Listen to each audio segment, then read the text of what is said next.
Aspenland Annual. It's a new book about old issues. Aspenland 1998, Local Knowledge and a Sense of Place, features essays about Central Alberta's heritage, submitted by 20 locals. The book was officially launched on February 3rd at the Red Deer and District Museum.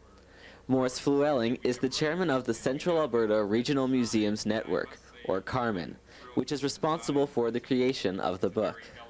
Actually, CARMEN has been going for about 4 years, and Aspenland has been in about 3 years in the making. And that included gathering the essays, contacting the writers and gathering the essays, getting the essays actually written and getting them edited, and then designing the book and getting the book put together.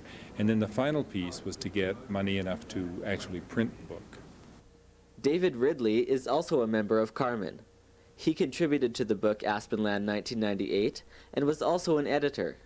He says that there are many different topics covered in the book. Some of the research we were doing focused on some of the religious schools in the area. So there's a set of essays that attend to education, and also education from you could say with a tie into things spiritual or around character building and moral education. It's not preachy, it's not churchy, it's a look at how those communities have thought about what it is to educate young people. There's a number of essays that are written about people. They're profiles of people. Helen Hunley, the former Lieutenant Governor of the province, wrote one on herself, really. I mean, just her sense of her public life and how that developed for her and how she understands public service. One on Morris Fluelling wrote about his first teacher who taught him about the natural world.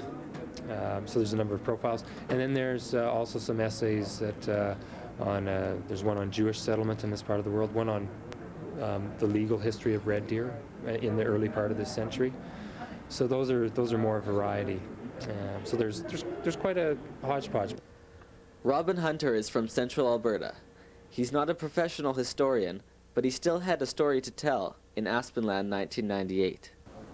Well, I had some acquaintance with the area of Ponoka, Rimbey, and so on, and I was asked to write an article on the political activity in the Rimbey area in the early half of this century, and particularly I focused on the period leading up to the rise of social credit for the article. And I talked to a number of old-timers around there and did a bit of reading in the Rimbey Record and so on. And a lot of interesting things happened around that area. I found it quite interesting, so I was happy to write the article.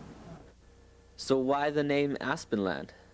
Well, we wanted something that talked about Central Alberta. We didn't want to call it the Central Alberta Annual or the Red Deer and District Annual, and names like Waskasiu have been worked to death, and they don't mean anything to the people in Central Alberta.